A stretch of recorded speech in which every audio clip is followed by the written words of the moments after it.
Pri učenju najprej začnemo z elementom, ki mu mi pravimo osnovni položaj na kolesu. Ta osnovni položaj uporabljamo tako pri vožnji na kolesarskih poligonih, kot je recimo naš kolopark, pri vožnji v naravnem okolju, pri spustih, skratka povsod, kjer teren ni gladek in naraven. Je eden izmed najpomembnejših elementov tehnike, zato priporočamo, da se praktično največ časa posveti treningu prav tega elementa. Pri osnovnem položaju so najpomembnejše tri stvari.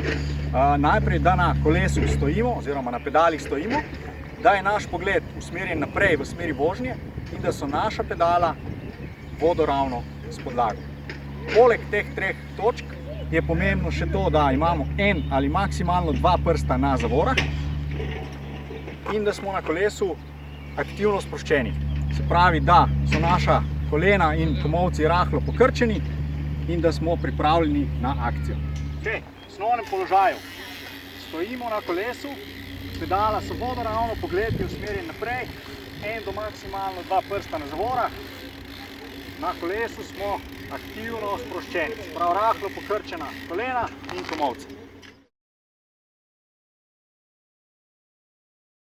Bo z Brino zdaj demonstrirala tale osnovni položaj in hkrati pokazala tudi prvo vajo, katero lahko skupaj z vašimi starši izvedete in tako osvojite tale osnovni položaj. Bom jaz kar prijel Brini kolo, Brina, ti se pa kar postavi v osnovni položaj.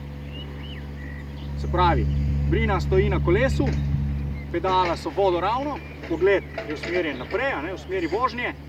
Brina, en ali pa dva prsta maksimalno na zavore.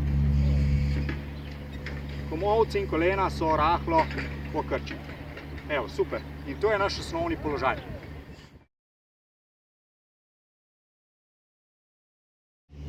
V drugi vaji na ravno podlago postavimo koridor, kjer nam učenci oziroma otroci demonstrirajo tale osnovni položaj, ki smo ga predhodno pokazali. Lahko jim postavimo različne barve stožcev in jim s tem omejimo prostor, do kje lahko poganjajo.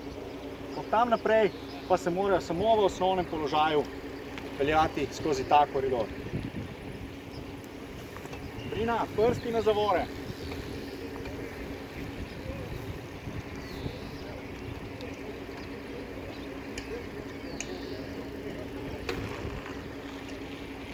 Pogled naprej, prste na zavore.